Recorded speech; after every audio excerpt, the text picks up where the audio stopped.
ఇప్పుడు అంత చాటుగా ఉండేటటువంటి హీరోలే ఫెయిల్ అవుతుంటాయి.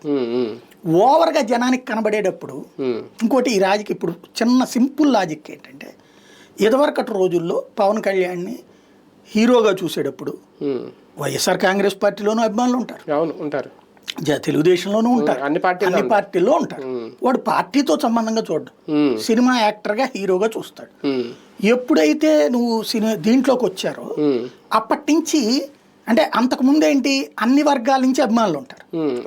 ఎప్పుడైతే నువ్వు ఈ రాజకీయం బిగిన్ చేసి అవతలను తిట్టడం బిగిన్ చేయక తప్పదు, రాజకీయాల్లోకి వచ్చి నువ్వు నెగిటివ్ అవుతావు. ఇప్పుడు కృష్ణ కాంగ్రెస్లో ఉండి తెలుగుదేశానికి వ్యతిరేకం, అప్పటిదాకా తెలుగుదేశం ఓటర్ పోయినట్టు కమ్మ సామాజిక వర్గం అభిమాని కూడా పోయినట్టే కదా, కృష్ణరాజుది అంతే.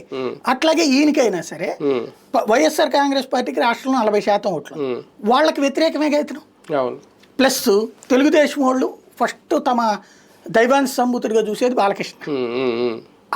ఆ తర్వాత అతని పేరేంటి జూనియర్ ఏంటి అని తిట్టుకుంటూ అయినా సరే మనోడని చూసేటటువంటి కాన్సెప్ట్ ఉంటుంది. అదే పవన్ కళ్యాణ్ని మళ్ళీ మనోడని చూడరు అందరూ, ఓ 10% ఉంటారేమో. 90% అంటే మనం ఒకటి అలవాటు చేసేసాం మన మెదళ్లలో, అది అలవాటు చేసేసాం. ఈ దరిద్రపు కార్పొరేట్ ఎడ్యుకేషను, తర్వాత ఈ కుల ఎడ్యుకేషన్.